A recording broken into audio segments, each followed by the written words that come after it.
I'm Sofia Ropek Hewson, just at the end of my PhD, and I'm the Graduate Union President at Cambridge. I'm researching the work of an author called Paul B Preciado. I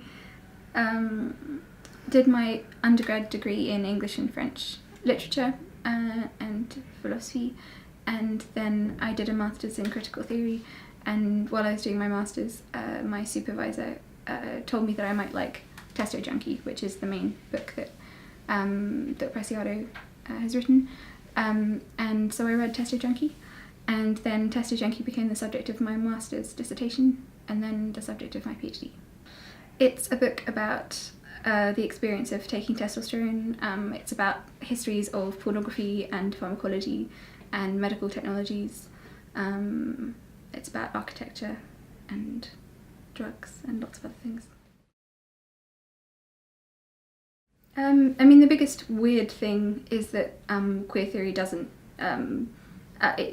it's everywhere. I mean, it's sort of in lots of different departments, and it's difficult to find people you want to work with because it's difficult to know that they work in queer theory.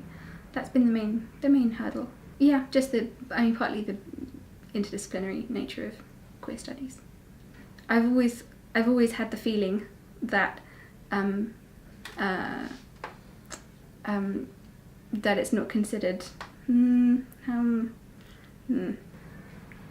I've always worked with people who have appreciated queer theorists and queer theory, but I feel lucky to have worked with those people, and I feel like if I'd worked in different places that I might have come across more resistance to the kind of work that I do. And although Durham is a really conservative place, which is where I did my undergrad and my master's, the languages department was great, and I had great people there, which made a difference.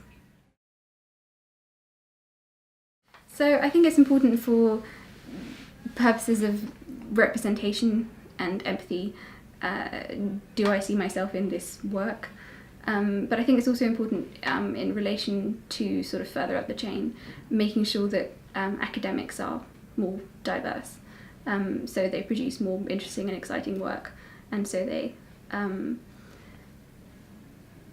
so that research is better and more diverse. When I was at Durham, the introductory courses that I did in the English department were Introduction to Poetry, Novel and Drama, and they were really just introduction to, for example, in poetry, it was Introduction to 16th century white men writing poetry and Introduction to 19th century men writing plays, and the novel had Austen in, but apart from that, I mean, yeah, just in terms of curricula, I had a bad experience of conservative curricula at Durham that made me feel that it was necessary to queer and do lots of other things to curricula.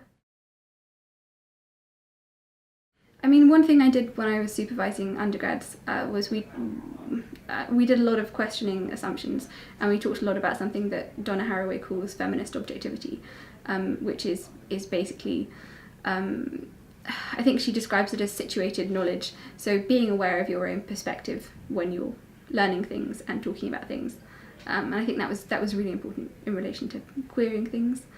I suppose I queer things by, when I teach, bothering students with the names of all the queer theorists that I work on, and running conferences and writing papers and starting up excellent queer research networks.